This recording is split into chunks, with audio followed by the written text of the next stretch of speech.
Welcome to the Avert Your Eyes podcast, where we talk with some of the most creative people within North Texas and beyond. I'm your host, Michael Gibson Jr. A couple of updates before we get started. First, the Avert Your Eyes podcast went on a road trip to Austin for a podcaster meetup with several other Texas podcasters back on August 25th. I want to give a shout out and a thank you to everyone that made it out to Rio Rita. We had a great turnout. You can check out photos from the meetup on the Avert Your Eyes Facebook and Instagram pages. And we'll be having future episodes coming up featuring some of those creators, so stay tuned for that. Also with the meetup, we finally drew for the raffle winner for the Texas EQ Search fundraiser. Thanks to you, almost $800 was raised towards Texas EQ Search, which is a mounted search and recovery team that provides volunteer horse-mounted search and recovery for lost and missing persons. Congratulations to Megan Daygroat of Wichita, Kansas. Your Avert Your Eyes shirt has been ordered, so be on the lookout for that in the coming days. Speaking of giveaways, we have a new one for the month of September. Stick around until the end of the podcast for more information on that. This episode's guest is Billy Hensley. He is a musician based out of Denton, Texas, and a personal friend of mine. You may recognize the name because he was written about in the Dallas Observer with an article about his 52 Songs in 52 Weeks challenge that he took part in. Both Billy and I ended up attending film school together at the University of North Texas, and I can't tell you how much creativity that flows from this guy. With both of our busy schedules, we were finally able to get together again, and we sat down and we discussed several things, including being a fan of music, what led him to begin playing, the formation of his band, the Wirerims, gaming, and so much more on episode 33 of the Avert Your Eyes podcast. Consider yourself warned. I don't really like talking about myself so much, but I know you're going to ask questions about that, so, but that's all right. I'll do my best. Well, thank you so much for sitting down with me. For sure. Man, it's been a long time since we've had a chance to get together. Yeah, I think the last time we were together was at your birthday, like a couple years ago. Yeah. And that was like, it feels like an eternity ago now, but that was fun. I don't get out of Denton very much. And it's so hard for me to get to Denton. I was just here for the Denton Black Film Festival. Yeah. It was a couple months ago, right? Yeah. I wanted to come see you for that. I forget what was, I had a bunch going on that weekend. I feel like there was something else going on that I was committed to that weekend. I'm trying to think. That was in January. Yes. Yeah. And I can't remember what I had committed to in the music scene to go. I tell all my friends I'm going to their shows, and I do. I go to lots of shows, but as far as I go to comedy shows, I go to music shows, I try to go see movies, but like the last, man, it's been almost 3 weeks now. I feel like I've been down with the flu, so it's like, it just knocked me out. I missed 2 weeks, almost 2 weeks of work, and that was tough because I had a lot of catching up to do. But yeah. Are we going now? Yeah. Oh, we're going. Oh, wow. Okay, cool. This is wow. Awesome. But you were talking about bouncing around, like seeing all sorts of different shows. Like what were some of your favorite ones that you've seen lately? Like, I really like to go to see musicians, and Denton is a perfect place to go see bands. And mostly I see local bands, but when there's a good show, it's when a venue has booked like a national act or a touring act, and then there'll be supporting local bands with them of the same genre. So like one of my new favorite bands that I went out and saw right before I got sick is a band called Honey and Salt, and they're from Austin, and it's a 3-piece band of like kind of progressive math rock meets emo punk, and it's so perfect. It's so good. The guys in the band are immensely talented. Like whenever you watch them, I imagine if you're watching them as a fan of music, you're like, wow, these guys are good at their instruments. And you have the same feeling when you watch them as a musician. You're like, oh man, these guys are incredible. I need to practice. Like I need to get my skills down. But they're very complex and technical, but at the same time they have like a pop sensibility and like a melodic sense to their singing and their vocals. And there's some songs that are just really catchy.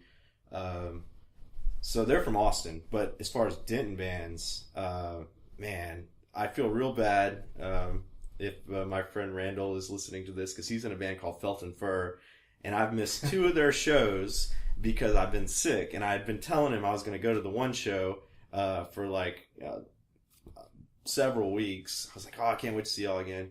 And they're a very cool band, Felt and Fur from Denton. It's a 3-piece, and there's a lead singer, female lead singer, and her name I'm blanking on, but she has a great voice. She reminds me of like Karen O from the Yeah Yeah Yeahs. Yeah. She has very like ethereal, like melodic voice, but it also has this very dark sound to it. And then, so she sings and plays guitar, and then there are 2 keyboardists who are playing keyboard and synthesizers, Randall being one of them, and they usually set up on opposite sides of the stage of her, and she'll be in the middle, and they'll be kind of flanking her, and you'll just get this wall of really cool synth sounds and like just this ambient music, but there is a structure to it, and I'm just a big fan of theirs. If I start talking about Denton bands, I feel so bad because I'm gonna leave so many people out. I recently saw Jessie Fry at her one of her song release parties. Although I missed the last one, she just released a new song about a month ago, and I missed that because I was down with the flu. But the other one was for the song Honey, and it's just a really beautiful pop song. And that was a couple months ago now. That was in the fall, I want to say. And then there's Sad Cops. They're an incredible, like, I mean, it's hard to put music into words and describe it, but I would say, like, that's for a music writer or, to do. But they have, like, an emo punk sound. Their drummer is an absolute animal. He's crazy. He's so good. They're all very talented at their instruments, and their frontman, he just has this, like, presence on stage. He seems like such a cool guy. And he sings these songs that are like, they're kind of emotional sounding songs and very reflective about experiences. But he just has he has a cool look where I describe him to people as like the kid who kind of cut Sunday school to go smoke a cigarette in the alleyway. He just has a hair down in front of his eyes and this kind of almost like a Kurt Cobain, I don't care about what you think. It's very rock and roll, and that's my favorite thing about music. And like a lot of real musicians is like they don't care. It's like I try to do the same thing. Like you want to have this, like, music is about freedom and about expression, and that's like the most punk rock thing you can do. And you just be yourself. And that's definitely the vibe that like a lot of Denton bands have. They go out and do what they're doing, what they want to do, the music they want to play. I saw Sad Cops at Andy's with a couple other good bands. I went to Andy's to the Kuzu release party, which is our local low power FM station, and that was really fun. The Mind Spiders were there, or Mind Spiders. And they just released a new album, and it's awesome.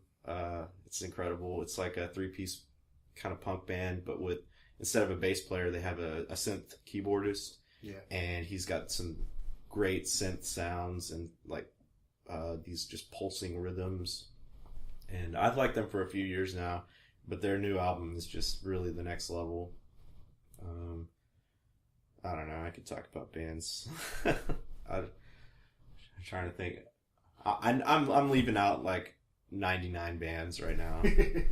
But you only Denton has a huge. That's actually what made me decide to come to school up here. I know we both went to film school at UNT, but that was really the deciding factor. Was I was really big in choir. I love music, and Denton had the jazz singers, and I was thinking about being one of those. Those guys are multi Grammy award winning musicians, and not to count out the jazz bands and stuff, but I just knew that Denton was a huge music scene. But then when I got here, I realized that you have to devote your life to music, and I'm I was paying my own way through school, so I was like that did not equate. Yeah, the jazz scene in Denton is cool. Like I'm a big fan of music, and then of course you got to say jazz is definitely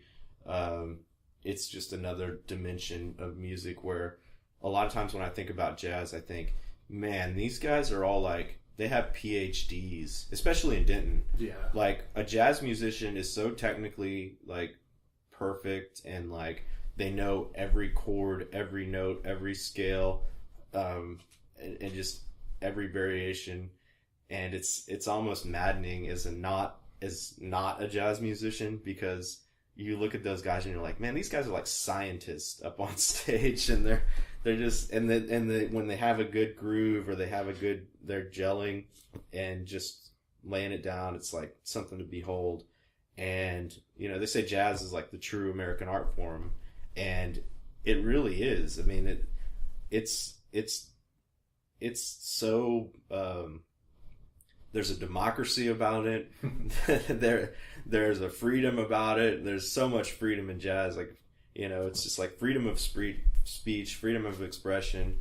And I like to go to jazz nights on Sunday nights. They have I might be mispronouncing their name, the Luzecki Trio, and they'll play at Pascal's which is above Andy's. It's the bar above Andy's, owned by the guys from Midlake. Some of the guys from Midlake, and they. Which reminds me of I got to talk about this band.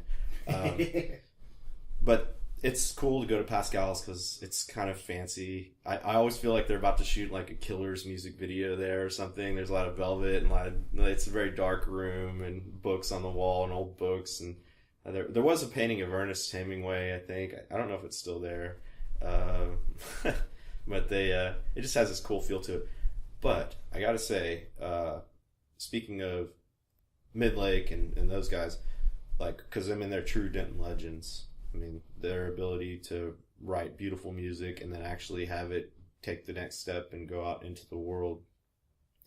But there is a collective of musicians, and one of the guys, who's my friend and my neighbor, Eric Nicholson, he is from Midlake, and then he's in Elk River Sessions. And he plays guitar, and I think he contributed in a lot of ways to Elk River Sessions. But the Elk River Sessions was a group of Denton musicians that went up to the Ozarks last summer, and and it was all arranged by a couple different people. Catfish, I know, was really instrumental in that. And I mean, I'm going to leave out people because I don't really know all of them, but they recorded these amazing songs over the weekend, or over a week, and basically put this album together, and it's called Elk River Sessions, and the music is insanely good. Every track I love so much. There's so many different people that are members of the Elk River Sessions, and I'm gonna forget them, but there's people from Pearl Earl, who's my favorite Denton band, Pearl Earl, and then Clara Morales. Oh man. It's just a phenomenal super group of talent, and they're actually doing something coming up soon. I've seen them play 3 shows here in Denton, but there's actually, when they went up to record their album, they did a documentary, and I hate to say that, neglect to mention Michael Briggs. He was in charge of recording and producing this album. He just has an amazing ear. Super talented guy, great guy, He actually mastered my first album, Self Construction, which came out in January of last year, and he did an amazing job of making it sound like a radio, like every song could be on the radio. You know, he just had that magic. But they recorded a documentary of the weekend or the week, and that's going to be premiering at the Thin Line Film Festival in April, and I'm really excited to go see that. And I've talked to a few of the people involved, and they're like, well, I haven't seen anything, I don't know, I can't wait either, you know, it's gonna be cool. They've been filming, and like, I guess some of the stories from their escapades up there are pretty wild. Like, it sounds like there was a lot of whiskey involved. I think I'm forgetting who their sponsor, one of their sponsors was, but they're a whiskey maker, and I want to say Witherspoon whiskey, I don't know, but which is also one of that's like my favorite song on the album. It's a song called Witherspoon. Amazing, beautiful track. But yeah, I'm inspired by Denton music and Denton musicians. It makes me want to record and write and perform. The Denton Songwriters Guild, I've been involved with them for over a year now, and it's a collective of musicians, mostly folk musicians, like people who are into folk and kind of real singer-songwriter stuff. And we meet about once a month for our meetings, but then there's other meetings or events going on, and there's some great people involved in that. Matt Grigsby, that's another show. I've seen him play a few times. I wanted to go see him play last night. I missed out on that. I was busy with doing family stuff. But he played at LSA Burger on the Square. But he has an album called Worthy of Love, and it's just a great album. Songs are catchy, and you can sing along to them, and they have like a kind of a rootsy country singer-songwriter feel to them, folky aspect. And I like music festivals where it's cheap to get in. Music festivals have become big business, and I know we talked about how we don't want to get political, and I feel like that's about as political as I get is the economy. But because I feel like it's really not fair for a band or for fans of a band to like see that their band is coming through town. Oh wow, where are they playing? They're playing this festival. Oh cool, we'll go see them. Oh, it's a 3-day festival. The passes are $300 for the weekend. Like, well, I want to see some other bands too, but I want to go see these are my heroes. Right. This is my favorite music. Oh, well, you can buy a day pass. Oh, how much is that? Oh, it's $179. I'm like, $179 to go see the one band that I want to see, maybe see some other bands that, the best thing about going to see a show is seeing other bands, because that's how you find out about their music. But it just seems so expensive, and then the festival is like a day-long experience, and you know that you're going to a porta potty, and you know that you're going to be like, eating some expensive food and drinking a $10 beer, and it's just become very exploitative, and it's not in the spirit of like the music, and it's just, it's corporate. I don't know. I don't want to get too negative, but it just becomes the corporate thing. That's what I like about Denton. I can go to Backyard on Bell. I can walk over there. I can see 3 or 4 bands, usually bands I haven't even heard, or maybe might be their first show. They can rock out. I can see my friends, and it might be a free show, or it might be a $5 show, but I'm happy to be there, and it's a fun night. But I don't know. Bands do need to get paid, but I feel like in those big festivals, the bands aren't getting paid. It's the promoters, all the guys in the suits. The suits are getting paid. The guys and gals in suits. Charlie, see something. And we're also being joined by my dog Charlie here on this podcast. He's a long-haired dachshund. He goes by Charlie for short, but his full name is Red Hot Charlie Pepper. Charlie, chill. He's wild. But yeah, I really do. I love music so much, and Denton is a great place to come for. What was it that made you decide to pursue music? When did you pick up? My dad and my family, I started playing drums when I was real little. Like, my first drum set was actually a Fraggle Rock drum set when I was for Christmas, and we always had a drum set and guitars and stuff in the house. And my dad, he's a guitar player, and he was also a percussionist. He played drums in the Texas A&M band. He was actually the head drum major in his senior year, and he turned me on to like so much great music, and from the Rolling Stones and the Beatles and the Eagles and ZZ Top and Karen Carpenter, Janis Joplin, just his record collection. Yeah, you're gonna have to go in the other room. His record collection, like, could be in the Smithsonian. It's amazing. I mean, he has like all the old vinyl stuff, and I'm not a big vinyl person or anything. I don't even hardly have CDs anymore in this day and age. But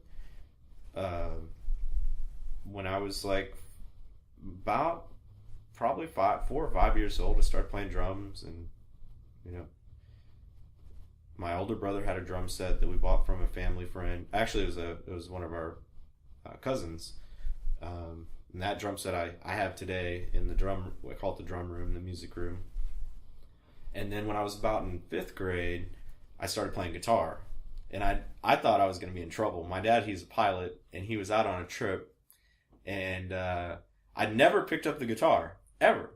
And that was when I started, like, I found out about Nirvana from my older brother. And, like, I was like, wow, Nirvana, this is like a rock band. And, like, I started getting into like rock music, and it was like, man, I'm gonna try to play the guitar. And also the Beatles anthology had come out, and that was like, we watched all these Beatles anthology shows, and I realized, wow, Ringo's cool and all, but George Harrison and Paul McCartney and John Lennon, those guys are like, those are the stars, and they play those instruments with the strings that look real funny. And I remember he was on a trip, and I picked up the guitar, one of his acoustic guitars, and I was playing with my thumbs because I was like a little kid, couldn't even hold it. And I thought, I'm going to be a big rock star playing with my thumbs. And I figured out how to play a couple notes and stuff. And then my dad came home from his trip, and I was like, kind of like hesitant to be like, hey, I played the guitar, because I thought, maybe I'd get in trouble for playing it. I don't know what I was thinking, when you're a kid. Yeah. I wasn't going to get in trouble, but my dad, he sat down and he saw me, and I picked up a guitar, and I was like, holding the guitar on my lap, playing it like a pedal steel with my thumbs, and he looked at me, he's like, oh, that's good, but you got to turn it over. You got to play it right. If you're going to do it right. And then after that, it was like, I think some of the songs that he liked to play and teach were like songs like La Bamba, and he loves playing Runaway and Hotel California, and of course, nice. Like Beatles songs like what's the name of that one that he plays all the time? But yeah, Beatles songs, and of course Rolling Stone. Like, his favorite Rolling Stones song is "Gimme Shelter," which I think is my favorite Rolling Stones song too. But yeah, and then there was no looking back from that. Like, basically, I'm about to go into middle school. All my friends played drums. We were all percussionists. I played drums in middle school, and next thing you know, we're forming a band, and we're not really forming a band in the sense that it's like a lot of structure. It's just more like everybody come over after school, and we'd throw the football around or whatever, and then we'd go in and we'd start playing music, and we'd just start jamming. So I guess that's what musicians call it. They say jamming. We go and jam. Hey, you want to come jam? If you got 2 people, you can go jam. It's like, somebody's on guitar, somebody's on drums, or somebody's on bass, somebody's on guitar. let's just jam, improvise. But that's kind of how I started. It feels like an eternity ago, but also at the same time, it's so fresh in my mind, like, because it's my passion. I love music so much, but I don't know. I feel like I've already been talking for 2 hours. We just started. What's your inspiration for some of the songs that you write? Oh, wow. When I write a song, it's usually about an experience.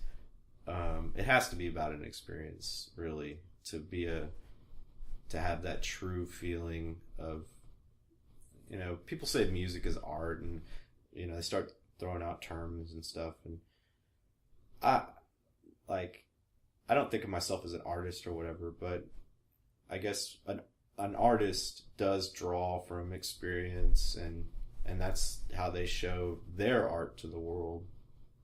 So it's usually personal experiences or observations. I mean, I guess like with the stand-up comedian, they go up on stage and they talk about what they know. At least the ones that I find funny, and that are successful, they talk about what they know, and that's, you got to be yourself. So last year I wrote 52 songs in 1 year, which was insane. And I didn't realize how much I was going to have to draw out of my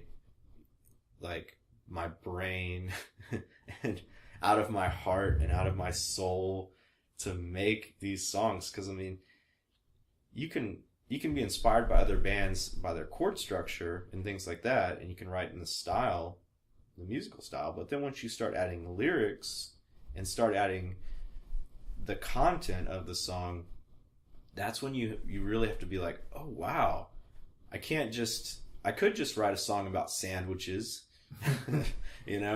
but and I like to write goofy songs. Weird Al Yankovic is my absolute hero and idol. He's my favorite musician and my favorite, person. He's great, which says a lot about me, I guess. But then there's songs where you want to write a song about maybe a relationship or like a social injustice, or just like I write a lot of songs about like the other, because a lot of times you feel lonely or you feel like, man, and those are real personal songs in a way. Obviously, because it's like you're writing about your experience and how your perspective and your viewing other groups or other entities, and sometimes you can feel that feeling of isolation or that feeling of distance. And so sometimes those songs they're kind of almost a downer, but I try to write songs that are inspirational and uplifting. Like, okay, you might feel alone. I have a song on one of the albums that I released in the summer, or actually it came out in December, but it's it's called Different, Not Alone. And it's like, when will you realize, the lyrics are like, when will you realize you're different, but you're not alone? And that's I feel like that's such an uplifting song for people, especially in today's world where we know that there's so many different people who have different feelings, and they feel alone and isolated. But it's like, you gotta be yourself, you gotta be true to yourself. And even if you think that you're different, in a positive way, or whether you think it's positive or negative, you're not alone. There's other people going through the same thing you're doing, and whether or not you want to be a community with that person, or you just want to just be yourself, and you're kind of you like that distance, you're not alone. And because I think some people they struggle with that. They're like, man, I'm really this is how I feel, and the whole world is against me. And so I like songs like that, and I think that's a real punk rock thing. It's just about being yourself and having that freedom. And a lot of times when you're different, quote unquote, your people are immediately against you, or, you feel like, oh man, it's like this, I want to do it this way. Well, no, everybody has always done it this way forever, and you can't do it this way. And it feels like there's that struggle and there's a uphill battle, and I don't know. But yeah, I also wrote a song about the downtown mini mall. So, and that song, I feel so bad because, the mini mall was the greatest place, and so fun and so inspirational just to go walk around in there. And I purchased many things from the downtown mini mall. And that song, it's called Dirt Mall, and it was kind of a tribute to the mini mall. It was a loving tribute. Like, the term Dirt Mall comes from the movie Mallrats. In of course, Mallrats, they have the mainstream mall, but then there's one point in the plot where they decide to go to the Dirt Mall, is Jason Lee's character Brody calls it. So, we're going to go to the Dirt Mall, and they go see the psychic, the topless psychic. And he says, something that always struck with me in that movie was, he says, goodbyes, great people, and earthy aromas. And I was like, man, I gotta write a song about that. Like, that was the inspiration for that song. And it's a funny song, it's a goofy song, and then now it's like a tragic song because, like, 2 weeks later the mall burned down, the day after Christmas. 2 weeks after I released the song, and I was like gonna go do a music video in there, and like, I really feel so upset that I didn't go in there and just film, because I was going to take a camera in there and be going up and down the aisles, and it would have been a perfect way to document, like, wow, look at all this stuff. And there is the downtown mini mall too, which my dad is a really funny guy. He jokingly said, well, I guess the downtown mini mall 2 is downtown mini mall 1 now, because it wasn't affected. But yeah, I like to write goofy songs too, but now at the same time, like, there was a lot of people affected by the mini mall burning down, a lot of businesses, and I know lots of people who like to sit out in front of Jupiter House, which was right next door, the coffee shop, and that was their watering hole, and that was their place to go, have a sense of community, and it's gone now, and it's really, really, really tragic. So, not a lot more tragic than a fire.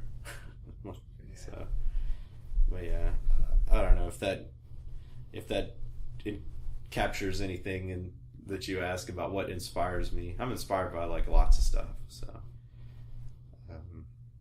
mostly I'm inspired by other musicians, other music.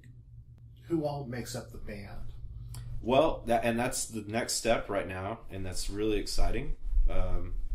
Wirerims was a secret project. It was just me, and I kind of came to a crossroads when I was really fortunate that Eric Grubbs from the Dallas Observer wanted to write about my project of 52 songs in 52 weeks. And he had kind of said, well, the story is that it's you. It's just you. And you're writing all these songs. And I was like, you know what? You're right. You're absolutely right. Because I guess that is the story. And I didn't want to be a story or anything. I just wanted to make music. But it was so awesome that the Dallas Observer picked up that story and ran the article, because I definitely have gotten a lot of attention from that, and streams and downloads and feedback, and it's really been exciting to actually pull back the curtain and have some of that promotion. But I always envisioned the band of being a band, and the first album that I wrote, which is not part of the 52 songs, was Self-Construction, and I wrote that in 2016. And my idea was to put together a band. So once that came out, my friend Tim, who's played bass, I forget how we got in contact about it. It must have been online or something. But he was like, yeah, I really dig the songs. I really dig this music. And I was like, oh man, this is cool, because I really dig how you play bass, and I like your energy on stage, and I'd be honored, like, if you wanted to come jam these songs, or if you want to play bass with me, that'd be cool. And this is back, a year ago. Yeah. Before this big project manifested itself. And so Tim, he's playing bass, and he waited a whole year because I was like, hey Tim, I'm gonna put this on the back burner playing live. I want to do these. I'm gonna do this other challenge. I'm gonna challenge myself with these songs. I kind of regret it a little bit. I wish I would. Playing live is my absolute favorite thing. But yeah, so I asked him to play bass, and he is a great bass player. My brother's playing drums. My brother Steven, and he's he was a grade younger than me growing up. So we've always, we've been playing music for years together. And he's a great drummer, and he's a great musician, and he loves the songs, which is great. So I've got Tim and Steven, and I kind of wanted to just maybe try to do a 3-piece, but then I realized the songs from Self-Construction, they're 4-part songs, and I need a lead guitar player. So I had some people in mind, but Tim said, hey, his brother-in-law, Taylor, he plays guitar, and I think that he might be a good fit. And I was thinking, well, yeah. Does he like the music? Oh yeah, he's been listening to the music. He loves the music, and I was like, yeah, let's have Taylor come over. And it really saved me a lot of legwork and a lot of appointments of asking people and interviewing people. And so Taylor came over, and he's like, he's very modest. He's a great guitar player, but he's like, oh, I'm more of a rhythm guitar player. I'm not a lead guitar player, but he's a very talented guitar player. So it's Tim on bass, Steven on drums, and Taylor on lead guitar, and I'm playing rhythm guitar and singing. And we've had a few practices. We're going to try to start lining up shows here in the spring and summer, and just see how it goes, see what the reception's like. We're going to be playing the album Self-Construction, and maybe sprinkling in a few other, maybe some cover tunes or some other music from the 52. But we'll see how it goes. I've already had suggestions from, Tim really likes The Logical Song. I did a cover of The Logical Song by Supertramp, and he's like, oh, we got to play that. And I'm like, yeah, that would be a cool one to play. So, but we'll see. But yeah, those are the other guys. And I would ask you to play guitar. Are you still playing? I pick it up every so often. I started picking up. My girlfriend got me an Xbox One for Christmas, and so I ended up having to get another copy of was it Rocksmith? Pardon me. Mm-hmm. And so I kind of been sidetracked because I don't know what Rocksmith is. Rocksmith! It's so awesome. It's you can play with a real guitar, how like Guitar Hero you had the classic the guitar joystick thing. Yeah. So you actually plug in your real guitar into an Xbox or a PlayStation or your computer, and they will show you actual how to play the song. How to play the songs. Cool. Exactly. The chord structure. You can play lead or rhythm. So it's like a tutorial. It's like like private lesson almost. Exactly, and it'll break it down. It'll slow down stuff, different sections. It's really cool. And then they've also got a little jam section in there where you can put it, plug in a bass and a drum or whatever, and then you can play guitar and stuff over it. Wow. And video games technology has come so far. That's so neat. I remember Guitar Hero when it first came out, and I was so bad at it. And I'll never forget, I was in a Fry's Electronics, and the first time I picked up a Guitar Hero joystick, they had a big screen TV set up, and they had Guitar Hero on there, and they had the Guitar Hero joystick guitar, and there was a kid on there, and he was shredding, getting lots of points. I was like, oh, I'm going to try this. And so when he was done, I picked it up, and I was like, oh, Monkey Wrench by Foo Fighters. I can play that on real guitar. Maybe I can play it on Guitar Hero. This will be great. I'll get the high score. No. It's it was so different. And you're pushing 4 colored buttons and strumming in a weird way. And I was like, yeah, I can't do this. Well, back to my guitar. So that's cool that they've integrated a real guitar with the same, video game technology and sensibilities. That's cool. That's kind of what a lot of my friends we talked about. We're like, why can't you plug in a real guitar? So that's cool that they have that. I didn't know they've that. been building to it. It came out a handful of years ago, and then they came out with the newer version in 16. Okay. So yeah, I'm not a gamer. My gaming experience ended with Super Nintendo. So that was like 20 years ago when I was, I guess I was like in high school or middle school or, and we had a Nintendo and a Super Nintendo, and those were fun, but I never really we never bought a console beyond that. So whenever I'd play, like, I guess what came out after that, PlayStation, a GameCube, like I'd go to my friend's house or go to somebody's house, and it was like, okay, we're gonna play GoldenEye. Oh, cool. And like, okay, we're gonna play versus mode, and I'd be like, dead in 8 seconds, and like, well, this person has been practicing, playing this game for, all summer, and I pick it up one time and I'm no good at it and eliminated. But of course, and I would say to each his own. When because a lot of people they're big gamers. Gaming it is like, that's a community. I mean, especially now that you can go online and play with other people, and I know my nephew does that for sure. My niece and nephew, but they that's their escape. They go and play video games, and my escape was always, or it wasn't always, but it was video games for a while. But then at one point, whenever I came home from school, I was like, I'm playing the drums, I'm playing the guitar, and that was my hobby, So, but to each his own. Everybody has a different hobby and a different way of escaping from their job, their work, or their school, or whatever. So the grind. Yeah, but then the crazy thing that's sort of happened now is that it's not even people playing games; it's people watching people playing games. It's just become a huge thing. Well, actually, what I'm into is I like to watch people watching people playing games while they're watching people. It's really like a fifth level thing, but it's real popular.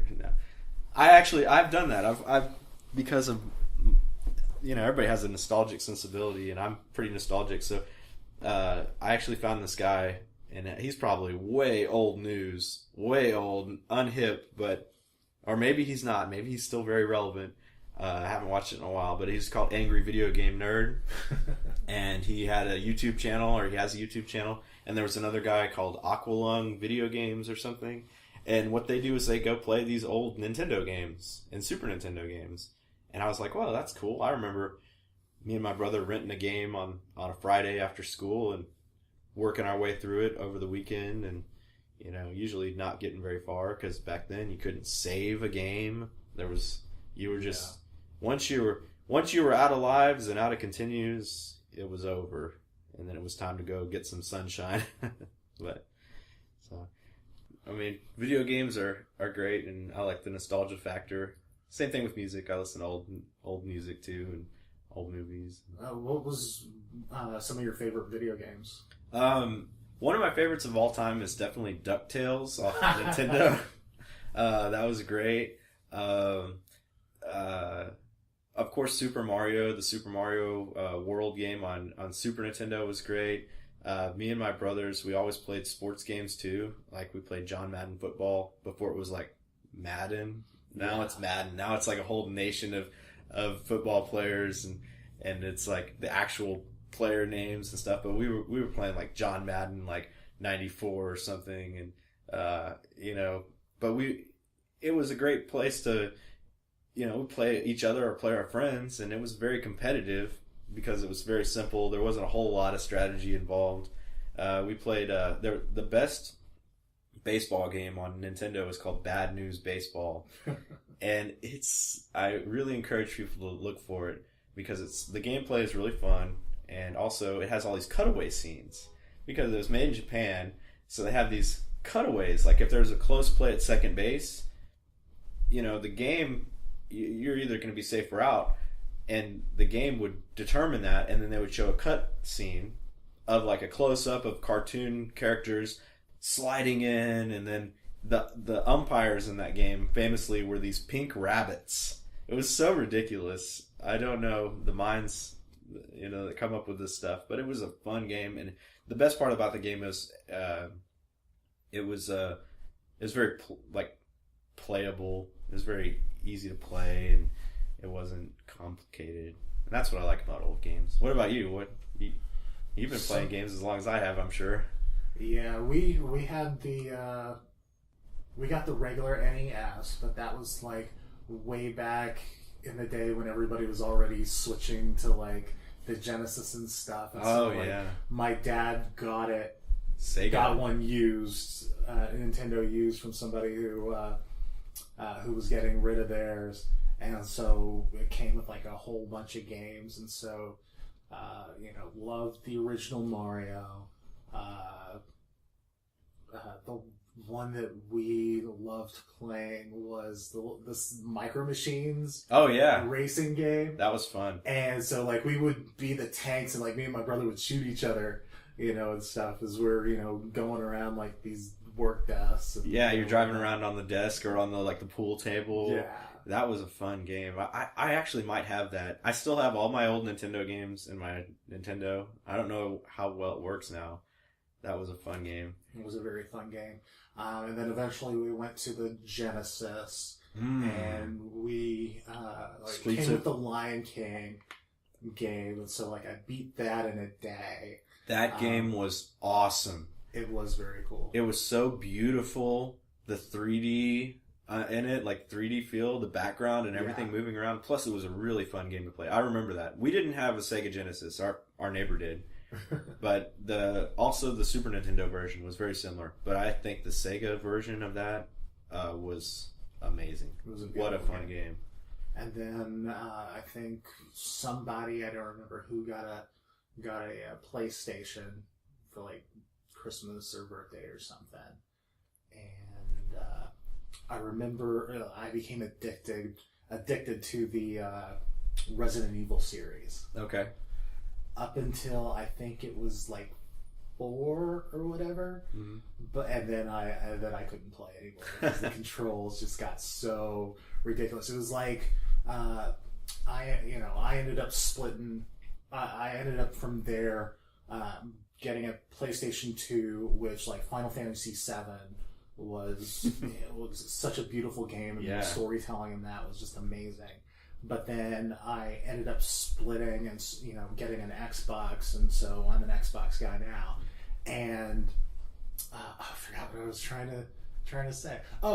Somebody gave me what was that? You were talking about Madden. I got NBA 2K10, I think it was. Oh, okay. And I was like, I'm not a sports guy, but like I'll play this, and and I'm working the controls, and it took me a while, but I was like, this is kind of fun, and I played it until I think it was weird, like the rights or whatever like changed, so like you can't play it anymore. Okay. So the players expired or something, or not the players expired, but like you can't. It won't like load the game. Yeah. For whatever reason, so I was like, okay, maybe I'll upgrade to the next one. And the controls are like so different, going even from 10 to 11.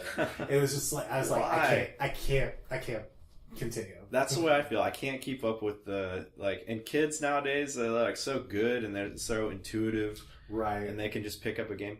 I like NBA Jam. That was on Super Nintendo. That was like the greatest game ever. The greatest basketball game ever, he's on fire and he's heating up. That was so fun, and it was very simple, and it was just a great game to plug in 2 controllers and have people do a tournament, have people come over after school, and you're playing with you wanted to be, oh man, who was it back then? There was I remember the Seattle Supersonics were really awesome, because it was Kemp and Detlef Shrimp, and they somehow had a good chemistry, and then I think Shaquille O'Neal was on there. I want to say maybe that was right when he was a very young player. I always liked to play with the Rockets though, because it was, I mean, being from Houston, but it was like Akeem Olajuwon and Clyde Drexler, and they're like, how can you not want to play with Akeem Olajuwon and Clyde Drexler? But yeah, there's just something to be said about the classic video games. They're much easier to play. Although our parents and our older siblings probably looked at us like we were playing impossible, you know. It's like, you need a calculator to play this game. Like, no, there's 2 red buttons, like, and a directional pad. But yeah, that's just how it goes. Now, actually, my dad just bought this new guitar pedal, and it's so complicated.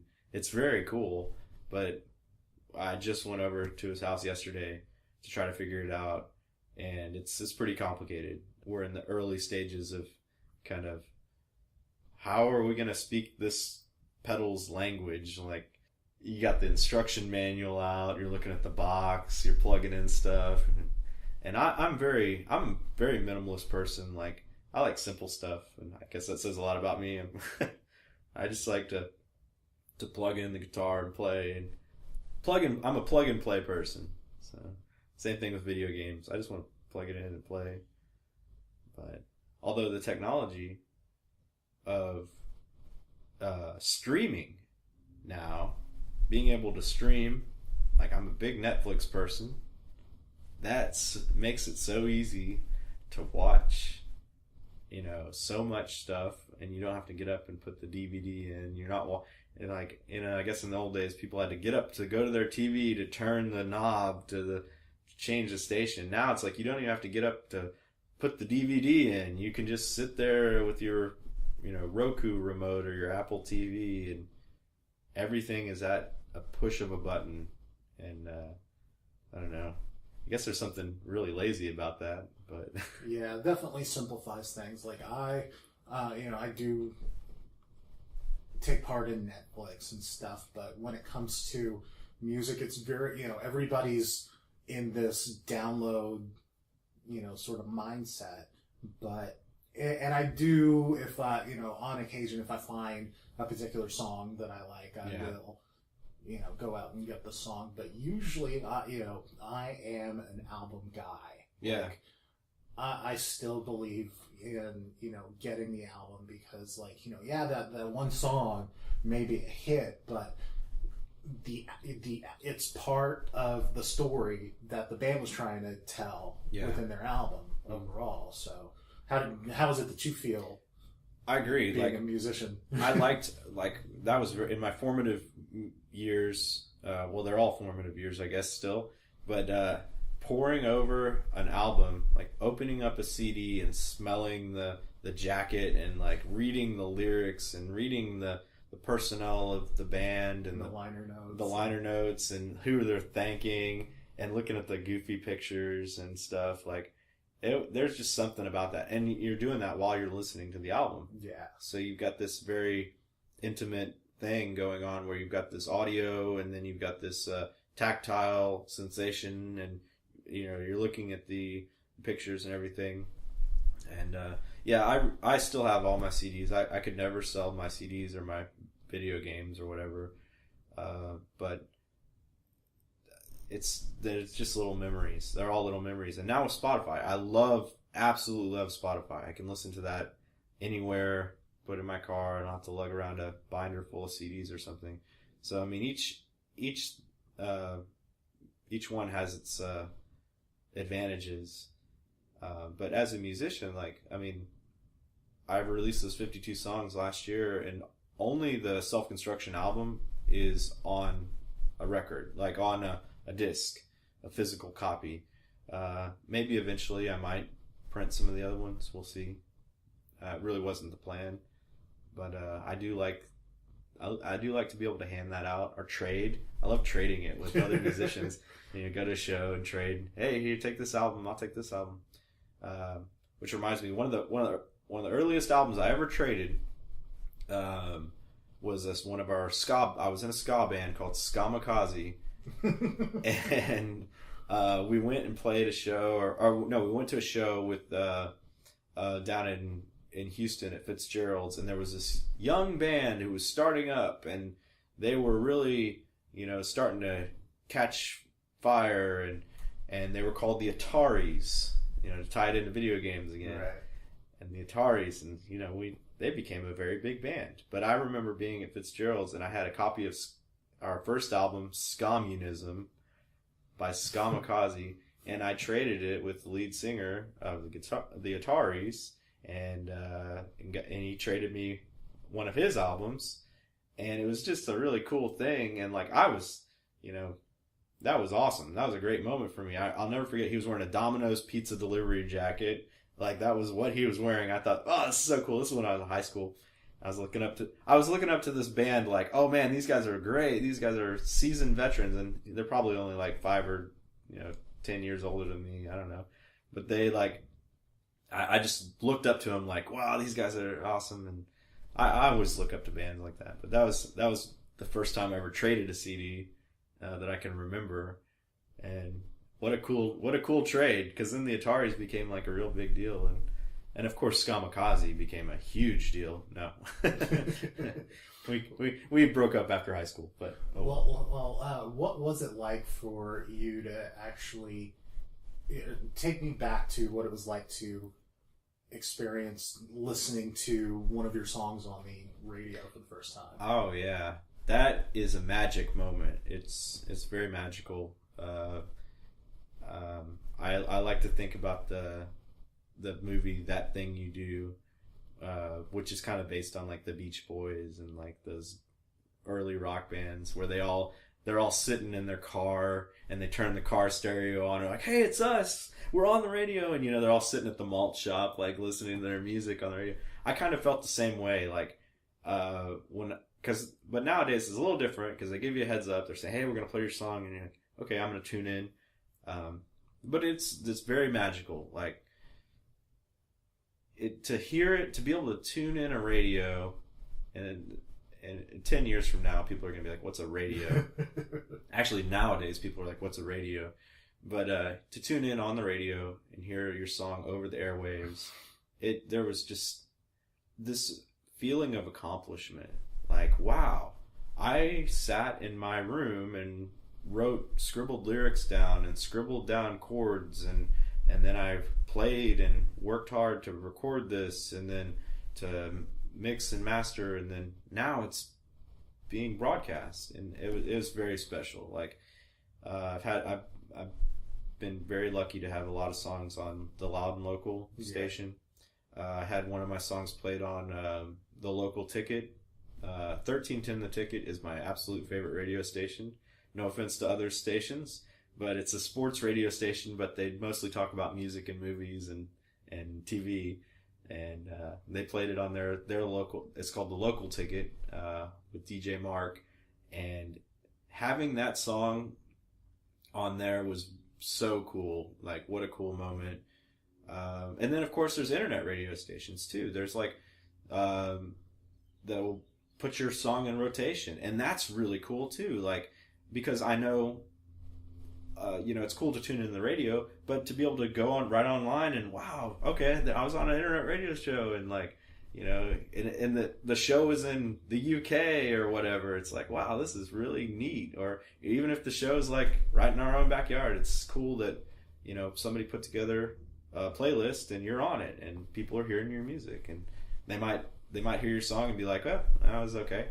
Or they might hear your song and be like, wow, I want to listen to more, and then they go down the rabbit hole. So yeah, there's something to be said about having it on the radio or having it broadcast in any of the other new media forms. It's because that's what, as a musician, like, you want to do what you want to do. You want to play your song. You're playing for yourself, but if you can play for other people, like play live or whatever, and connect with others, that's really a special experience, to have that ability to connect. So you're not just playing to yourself in your room. my friend George says living room rock star. And I thought that was funny. So, but George from Hagfish, a great band, and he was my neighbor for a while, and now he's moved to another place in Denton, and he's still doing music, of course. But yeah, he was in a band called Hagfish, and they're a great band. They don't play together anymore, but I know he still works on music, and his son is very much into playing music and that sort of thing. So he's a good dude. Yeah, I think definitely when it comes to music, I'm still in that living room rock star. And then there's nothing wrong with that. Like, it's okay to play, because you're playing for yourself, and then you just take those next steps gradually and that sort of thing. Which is so. And you've been playing for years and stuff, and I've done stand up, which is you're by yourself.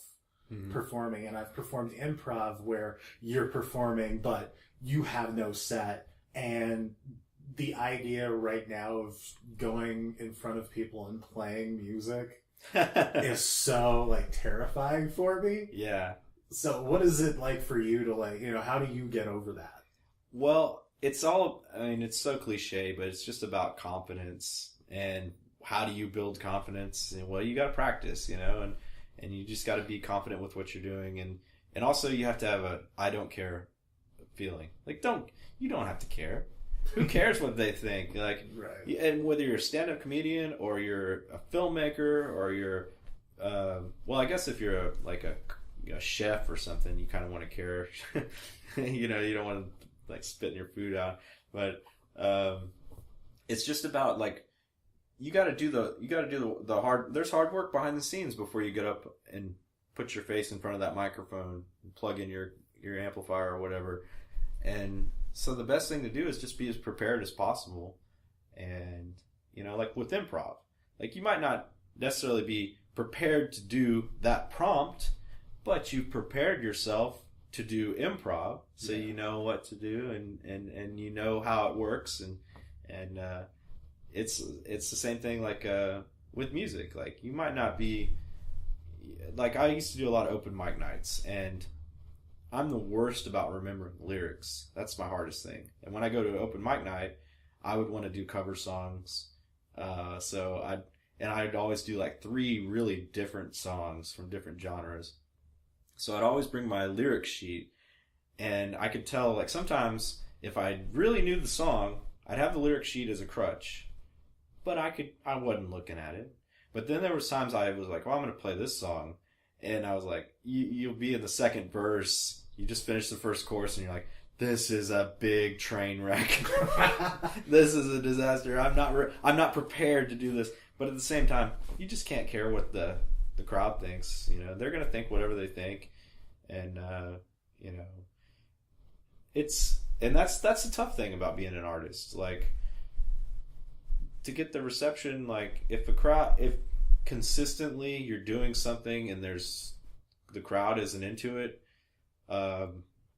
maybe I wouldn't say do something else, but it can be discouraging. And that is one thing about going to shows. A lot of times there'll be a show that I go to see, and the crowd is really receptive and to one band, and I might be oh, that band's okay.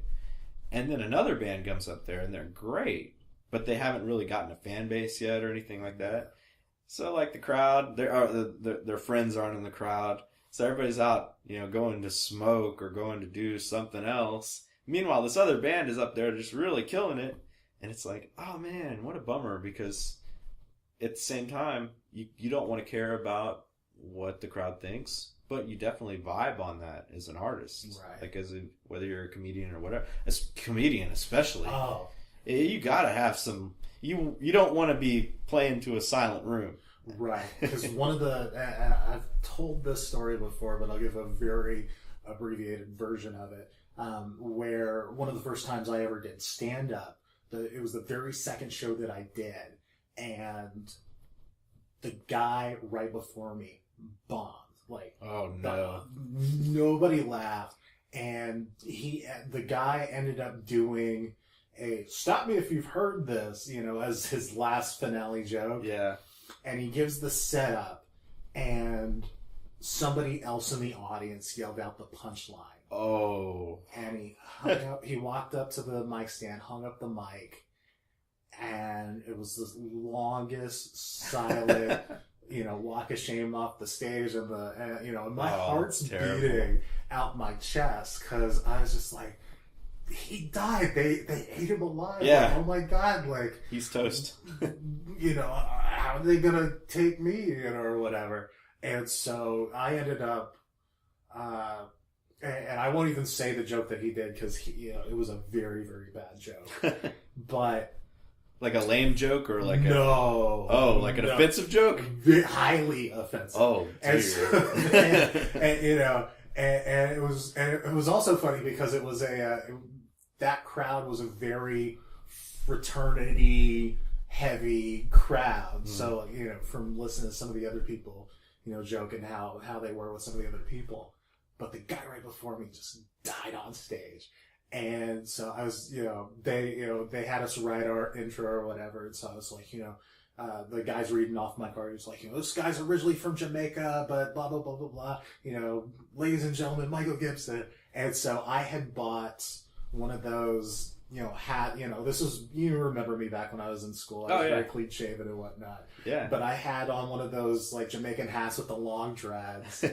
And I come now you have the authentic long dreads. Now these are authentic. Nowhere near as long as the hat. Yeah. But, I come skipping out, and they're bouncing, and I come up to the mic, and, my voice was a lot higher back then, but I come in, and I'm like, "What go on, everybody?" And I just start throwing out a whole bunch of patois that I can, remember. And then I was like, no, this is my real voice as I pulled it out. And everybody started dying laughing. I was like, I got that. Yeah, that's great. And then I went through, my set, and I didn't place it that one, but I had a great time. What a relief! Like after somebody bombing, and then you come up there and you capture the audience, and yeah, that's good.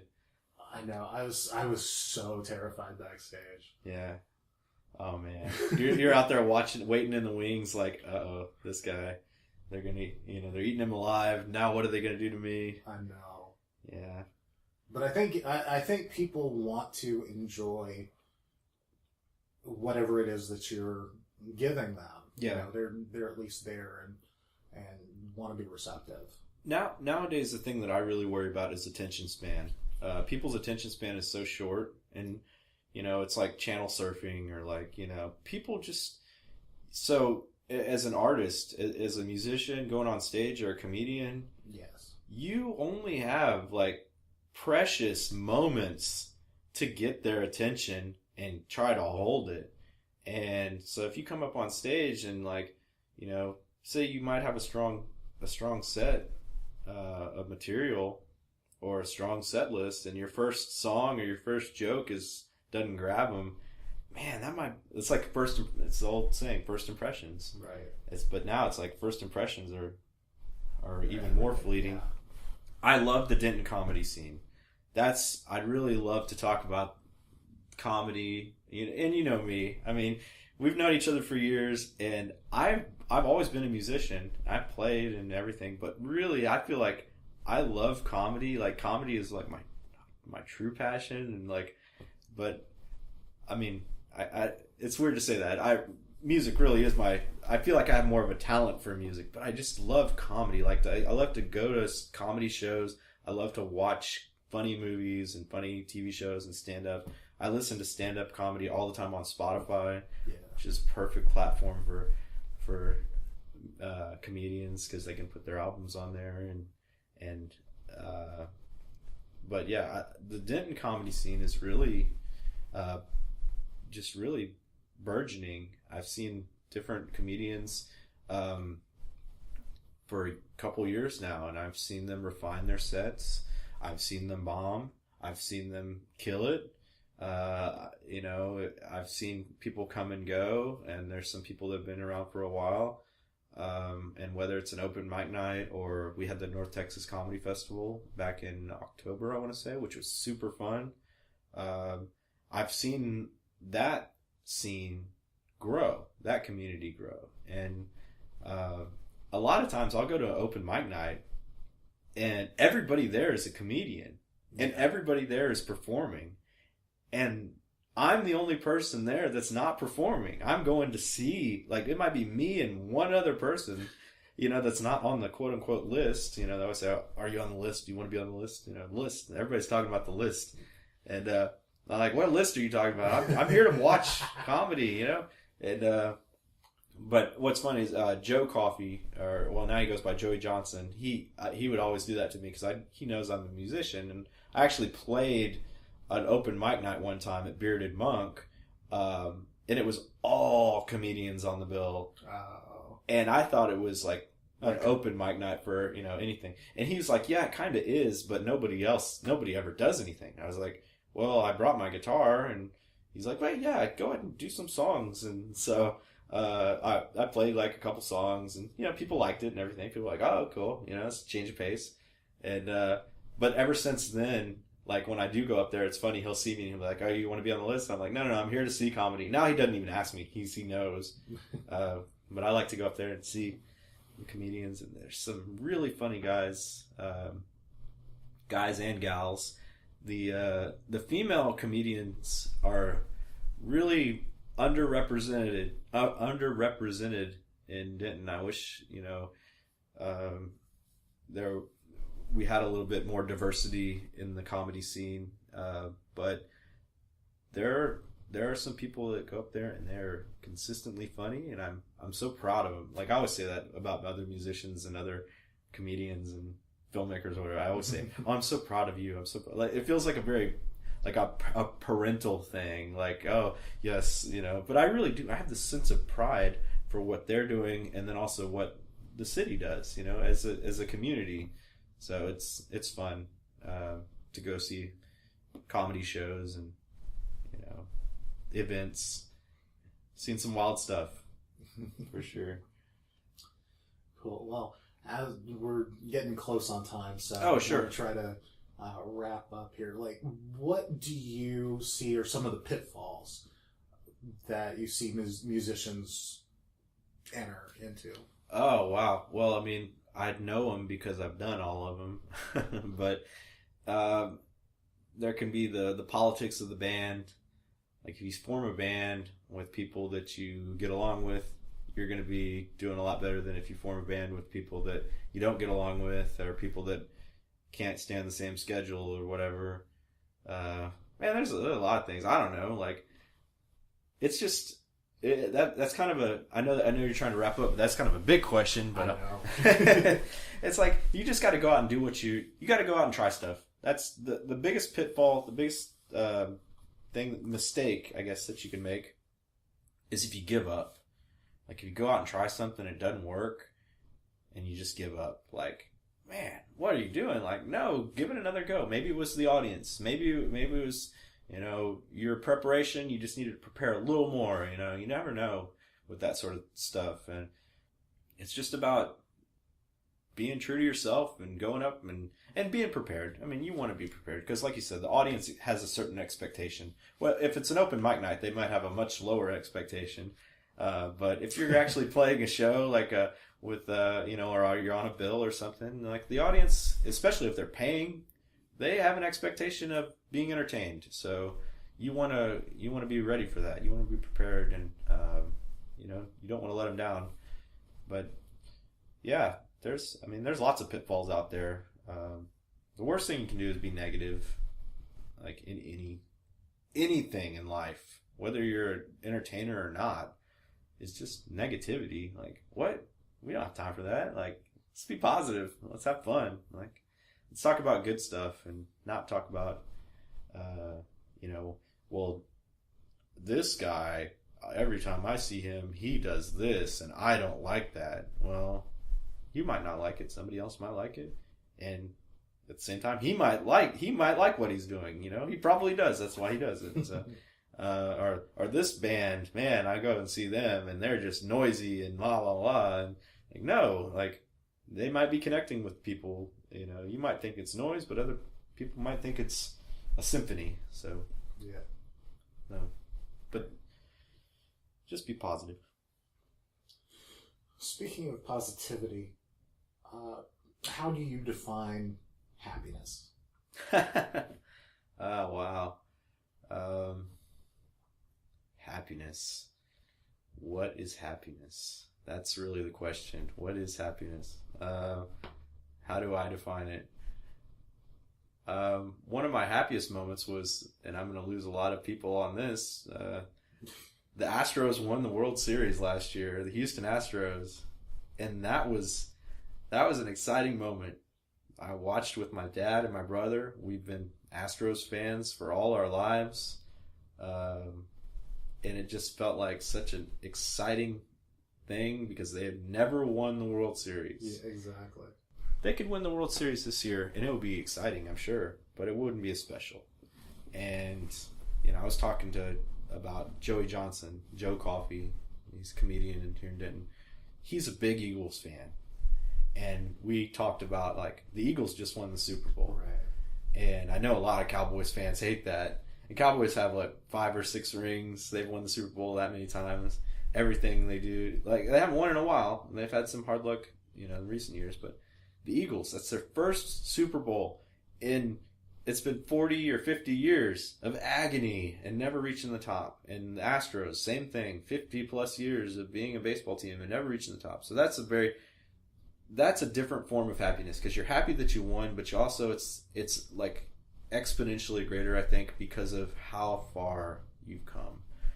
So for me, I've already gone on way too long, but I'm happy about simple stuff. Like if I can wake up in the morning and my sciatic nerve doesn't hurt or, if you go to the drive-thru and you're the first car in line. There's simple little pleasures. And of course my dog Charlie, who's being pretty good lately. He hasn't been barking through your podcast. But yeah, wow, happiness. That's just being happy is just doing what you want to do and not having anybody push back against you, I guess. So, what about you? I mean, man, you can't ask me that question. You put me on the spot. Well, what makes you happy? The things that make me happy are, if I throughout the course of a day hit 3 things, then I know the day for me has been successful. Have I learned something new? Mm-hmm. And that could be anything, new concepts, to a song or what have you. If I learned something, have I done something for somebody else? And have I laughed? Yeah. And if I've done those 3 things throughout the course of a day, then to me... That's good. You have a structure to it. You have actual... Yeah, okay, I've hit these bullet points. Yeah, that's good. Yeah, definitely. That I like that. I might steal that. Because learning something is always, what a feeling of accomplishment and I learned something new. That's great to learn something new every day. And then to laugh. I guess a fun question might be what makes you laugh? Everything makes me laugh. I've been through some really crappy situations, and sometimes all you can do is laugh. Yeah. In those situations. But growing up in my family, everybody was funny, was very hilarious, and positive and upbeat. No. No. We would pick on each other. Oh, okay. It would come from The best kind of comedy is when you tear others down. At least that's how I am. Because if we get to that point to where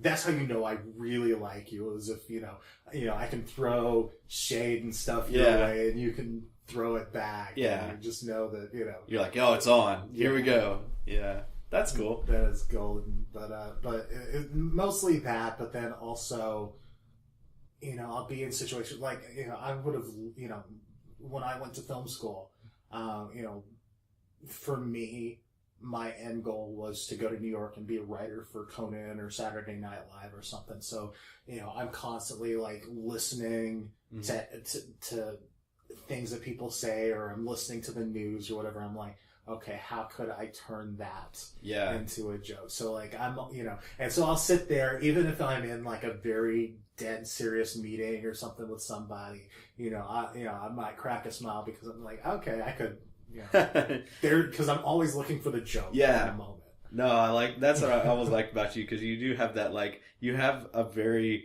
funny sensibility, and I like absurd comedy too. Yeah. And it's funny when the most absurd comedy is when it's only funny to you sometimes, yeah. and it's in your head, and it's like oh yeah, because like you see everything going on, and you're like, oh yeah, this is great, and everybody else just sees it as normal day to day, what they're doing, but you're like, oh yeah, I can see, like, I see the opportunity of comedy here in the situation. And yeah, because like I remember one of my old jobs, like they had a cafeteria, and so like I got to work early, and so I could get breakfast from the cafeteria, and so I'm in line and at the cashier, and I am dying laughing to myself, like trying to contain it, but like crying because I'm holding it so hard, because like there was a guy, like, he was next to checkout, but he had on, like, the striped shirt or whatever. He looked exactly like Waldo. And so, like, in my head, I'm like, and people are looking at me like, what's wrong with you? And I'm like, I found him. You have to find him for yourself. I win. I found him first. Yeah. That's great. Yeah. The Waldo chic. What's funny is I've seen a few music festivals where people will wear the Waldo thing just out of context, and they'll just be in the crowd, and you're like, that's kind of funny. I like what they're doing there. Like, I get it. Like, what a great, that's the kind of humor I like. And like I said earlier, I like Weird Al Yankovic. He's so funny. Because he's very absurd and very goofy, and so that's the kind of thing that makes me laugh. And then it was also funny, like, watching his career through the years, because like being a child of the 80s, you'd hear Fat and Amish Paradise and like all these different songs, mm-hmm.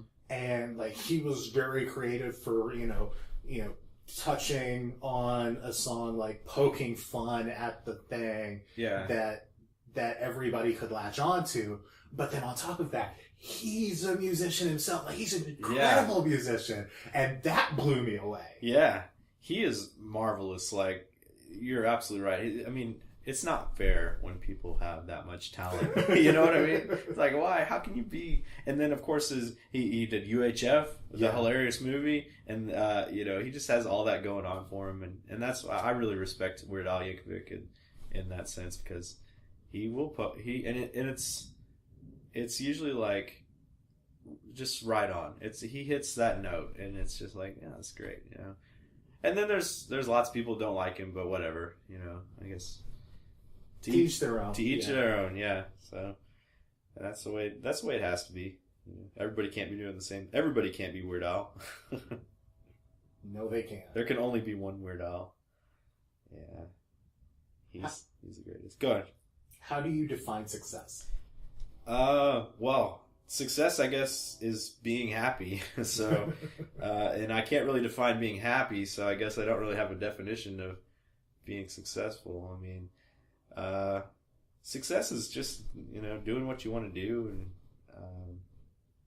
like, there's lots of things that can, derail you from, your plan.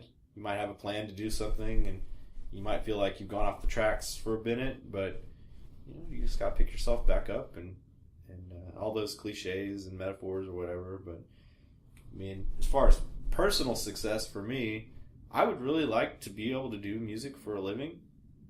But it takes a lot of breaks, it takes a lot of luck, it takes a lot of connections, and that's just the way the entertainment business is. The entertainment business is the hobby business. It's like, oh, so you want to do your hobby as your job? That's not how it works. You have your job and you have your hobby. So people get into like the entertainment business and they're like, yeah, I'm going to do this. And they're like, well, yeah, so does everybody that has a hobby, They want to find a way to monetize it, and they want to find a way to make a living doing it. So, and if you measure success by making money or making fans, I feel like you've already derailed, you know? I mean, I feel a feeling of accomplishment or success whenever I finish a new song, or even when I have an idea for a new song and it's not even done yet. I'm like, wow, okay, I had this spark of inspiration, and now it's turning into something, and I can make it grow. So if the end game is your measure for success, then it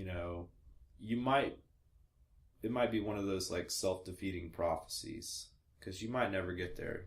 You might be waiting on Godot to show up, or something like that, in terms of you'll never reach that goal, or your goal might, like, the closer you feel like you're getting, the farther away it might be getting.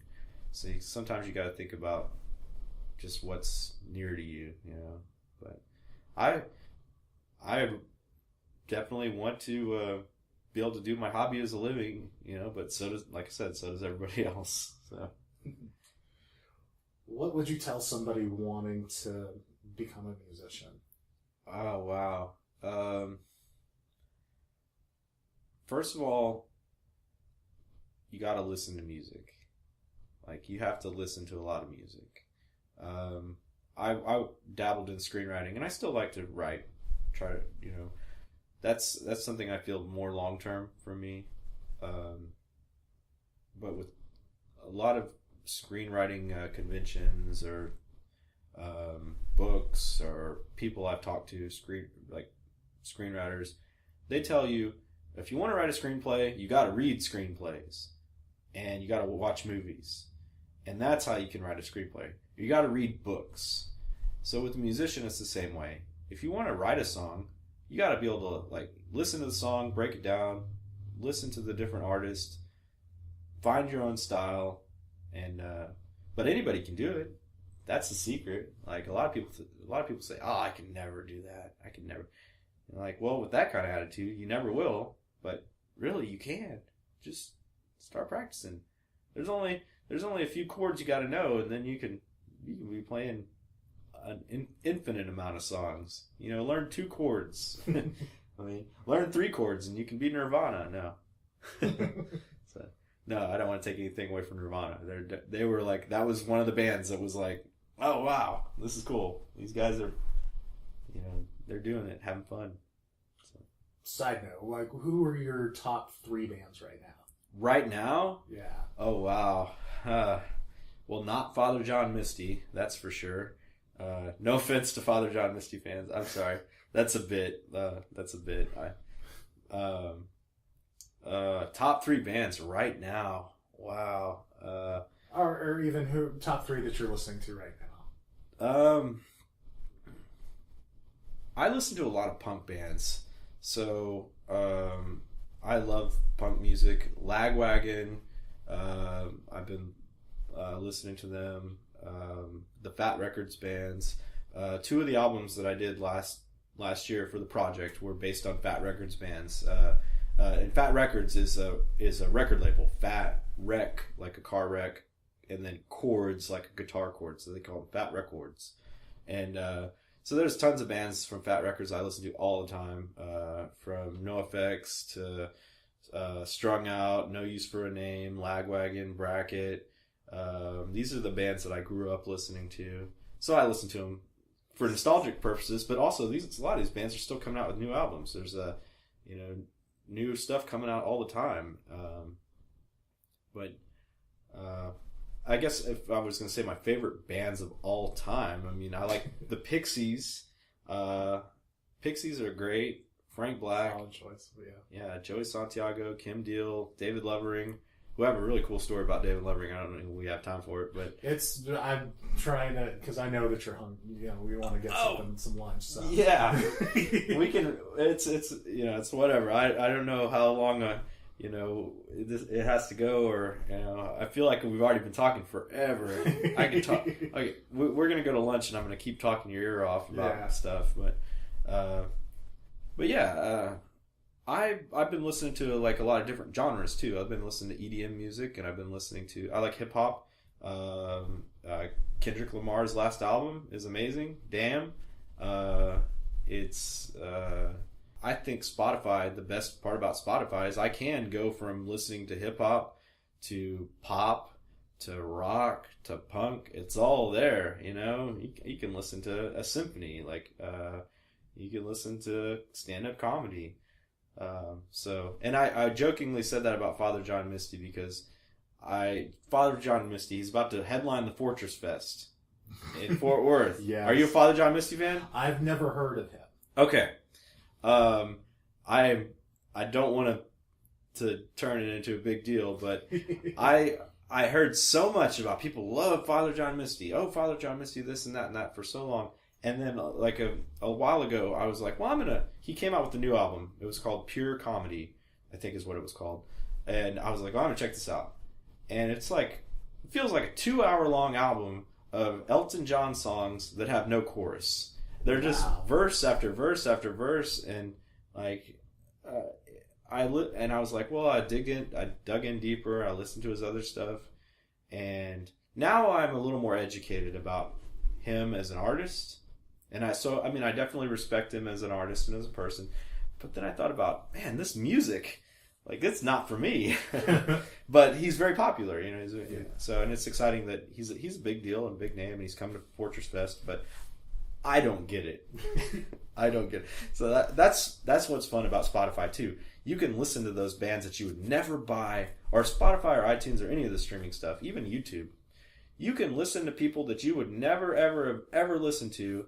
And because you would have never bought their CD, and you might love them, or you might like absolutely hate them and never want to listen to them again. And that's what I like about it, because you can kind of sample platter, you know, just go in there and listen to this and that. But then that's also a weird thing, because like, you know, you might hate somebody, but then like they'll have like that one song that just like strikes you the right way. Yeah, I always say a terrible band can write a great song, and a great band can write a terrible song. And it's, you know, because there are bands I'm like, oh, I can't wait till their album comes out, and I listen to it and I'm like, this is awful. Like, what happened? How did your last 3 albums were great, this one I don't like. And then, you know, it might grow on you or whatever. But yeah, that's like, everyone's a critic. Everybody is, especially like an armchair critic on everything. But like, I'm very eclectic in the type of music and stuff that I like. I'm very, like, rock is where my heart is. Yeah. My top 3 bands, hands down, Incubus. Yeah. Like, I've loved the way that they've traveled through the years. We were going to go to an Incubus concert a couple years ago, and because you had an extra ticket, and then something came up and I couldn't go to it, and I was like, oh, that would have been great to go see them. But, yeah, I know you're a huge Incubus. I've been to I've been to 4 of their concerts. Yeah. Just love those guys. But not the last album that came out, because it seems like everybody was like, you know, they've gone back to their roots and stuff, because that album was a lot harder. But I think it was like 1 or 2 before, if not Now When. Mm-hmm. That one, everybody was like, you know, oh my gosh, like, you know what happened to them? Yeah. It was a very the guitarist went to college for music, and he did a whole bunch of orchestral stuff, and then came back, and you could tell the difference that it made. And so like, everybody was like, you know, what is this? And like, even as somebody who loved them, it was a departure, but like, you know, each album is like a time period for what the band's at, where the band's at right there.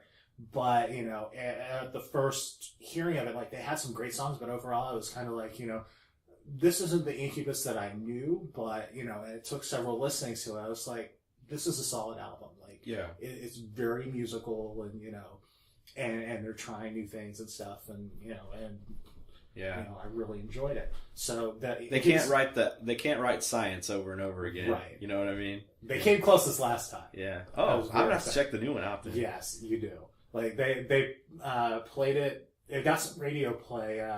What was the name of that song? I think it was like Nimble Bastard or something like that. And I was just like, yeah, this is down, this is dirty. It's very close to science. Yeah. And there were a couple other ones on that album where I was just like, oh, that's awesome. Yeah. Number 2 would probably have to be like there's no particular order. No particular order, but Them Crooked Vultures. Oh yes. Super group. Oh yes. Josh Homme on lead guitar. Let's just start a new episode of a podcast because I can talk about them for so long. Oh man. Yeah. Jean-Paul Jean, who's the bassist for Led Zeppelin. And Dave Grohl. Who's that other guy? Who's that amateur guy? Dave Grohl. Oh. That album is incredible. Start to finish. I think there's like one song where I'm just like, not really my thing, but the rest of the album is solid. Yeah. Such as, and then all those guys, on their own are just solid musicians, with their own grooves. Queens of the Stone Age, Led Zeppelin, Foo Fighters. I mean, you can't go wrong with the supergroup from those bands. I know. And then my number 3 is this British band called Skunk Anansie. Haven't heard of them. I got some new music to listen to. Yes. Like, they broke up a while ago, but they got back together. But when I discovered them, there was they were part of the soundtrack to that movie Cruel Intentions. Okay. This was back in the Napster days. I'm not saying don't go steal music and whatnot. So, but like, at the end of the song, Reese Witherspoon's driving away in the convertible, and it fades to black, and the credits starts, and it's that Bittersweet Symphony. Yeah. By the Verve Pipe. And then the very next song is Skunk Anansie.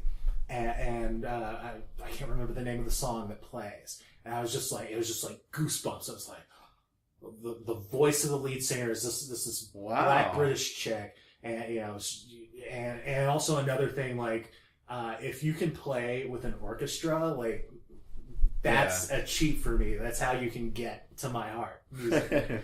And so they had strings and stuff. It opens with strings, and then it goes into this weird thing. And I was just like, oh my God, like, what's happening? Like, what am I listening to? Wow. And so I tracked them down through, like, Napster and stuff, and I bought a whole bunch of their CDs and stuff.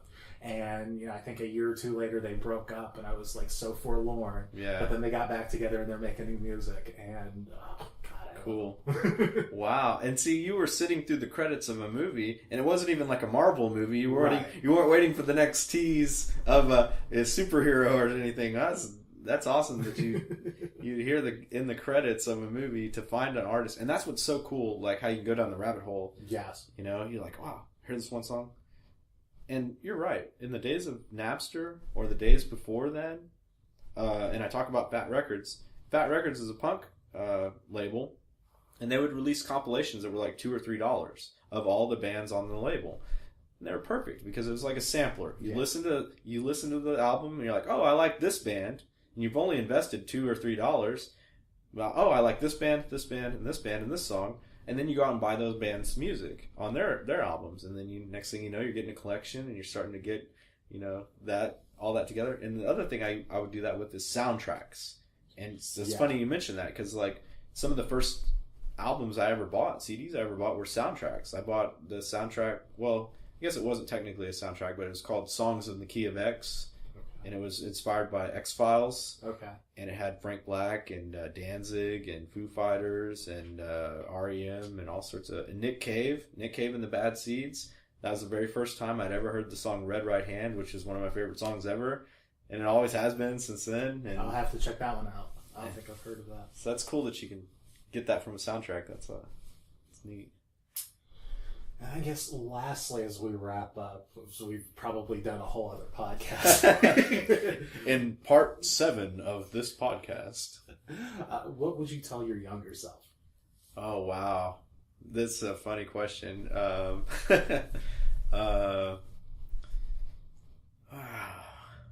Don't procrastinate. If you procrastinate, you're wasting your time. Like, just go and do it. Like, do it. Don't put stuff off. Because that was the biggest lesson about doing 52 songs in 52 weeks. I realized I had to really manage my time and pace. So I would say, don't procrastinate. And then also, now that I think about it, I had this like everybody has a regret, It's, when you grow up, you can't avoid it. Whether it's big regrets or little regrets. And, as a younger self, I would say, be sure to be, respectful of everybody and that sort of thing. Because I was there was times where I was, a little bit, I like to toe the line a lot of times. I wasn't a bad kid or anything, but just being respectful to everybody is a good thing to do. You don't have to be, you can be the class clown, but you don't have to to be totally disruptive. So, but yeah, what would you do? Tell your younger self. Just probably go for it. Like, if you're wanting it, go for it. Because I procrastinate. Yeah, that's probably also another thing. Is stop procrastinating. Because I tend to do that a lot. But everybody does it. But a lot of the things that I've done in life, I live my life like a kid, where it's just wide-eyed wonder about everything, and I would always be curious about things. I'd be like, oh, well, I would wonder what would happen if I did X, and then I would try, and then either I would fail, like X, like MDMA, or like X, like the no, equation. I've never done ecstasy. I'm just kidding. But it's I wonder what would happen if I do this. And usually, sometimes, you'd fall flat on your face. But more times than not, something good would come out of it, I got into film school and I made, all those films. And then, one of the films that I made ended up getting selected to represent UNT in the Tri-School Film Festival and whatnot, and I was just cool. Well, yeah. I wonder what would happen if I, even before that, I wonder what would happen if I, one of the very first open mic shows that I went to, it was actually a show that sort of got me into comedy up at UNT, and I think I've told this story before, but they advertised the show as 3 hours up at UNT, all these different comedians and, local comedians. And so me and a friend of mine went, and about an hour and a half of the 3 hours went by, and everybody had gone, and they're like, well, we have all this extra time, so open mic to anybody that wants to come up. And, I looked at my friend, I was like, I think I'm going to go up there. And, some girl ended up going up, and I think she got second place. I went up after her. I got third place, won $50. Nice. And took a chance. And was invited to come back, and I was just you never know, what doors things will open. You tell yourself, your younger self, take more chances, take more risks. That's what I tell kids all the time. Be be risky, take a lot of chances, and no. I have 12 kids now and an STD. Thanks, Billy. Yeah, thanks for the advice. Yeah, because a lot of times that is a very good thing. Don't take a dangerous chance, right. But maybe follow your heart a little more, follow your instinct and do something. Step out of the box and all those cliches and yeah, that's cool. And I would also tell my younger self, maybe spend more time with people. Man, time flies by, and you realize you reconnect with people, and you're it's I wish I would have spent more time with that person or with that family member or that friend or whatever, and then you look back on it and it's wow, we've fast forwarded 10 years now, or it feels like a lifetime. So, but that's a good one. Take a chance and go for it. That's good. If you don't go for it, then what are you doing? Yeah. Definitely. Well, Billy, thank you so much for sitting down with me. For sure. This has been really fun. Thank you, Michael. This has been great, and I'm honored to be a part of your podcast, and this has been really fun. Well, I'm honored to have you on it. Oh, shucks. Very cool. Well, I guess in closing, I'd say if anybody wants to listen to Wirerims, you can listen on Spotify or iTunes. You can find it on all the digital streaming services. And also, if you really want to hear it on the radio, call call your local radio station and say, listen to Wire, like, well, I want to hear Wirerims on the radio, and you never know, it might be on there. And you can also find Wirerims on Facebook, Twitter, Instagram, and YouTube if you search at Wirerims, all one word. But yeah, thank you so much for your questions, and man, you've given me a lot to think about. You have to. I've got a lot of music to research now. We'll make lists. Yes. Very cool. That's the podcast. Thanks again to Billy Hensley for sitting down with me. Again, follow the Wirerims on social media. And now that I have a Twitch account set up, I will have to get Billy over to experience Rocksmith with me. You can follow me on twitch.tv/AYE_pod, and let's see if we can make that happen. But Billy, in his infinite generosity and coolness, has given me several copies of his band CD's Self-Construction to give away. So we'll do it like this. Now through September 30th, 2018, you will have 4 chances to win a copy. Visit www.avertyoureyeспod.com and check out the show notes for episode 33 of the Avert Your Eyes podcast for the rules on how you can get your name entered into the drawing. Thank you so much for listening. I'm Michael Gibson Jr., and until next time on the Avert Your Eyes podcast, consider yourself warned.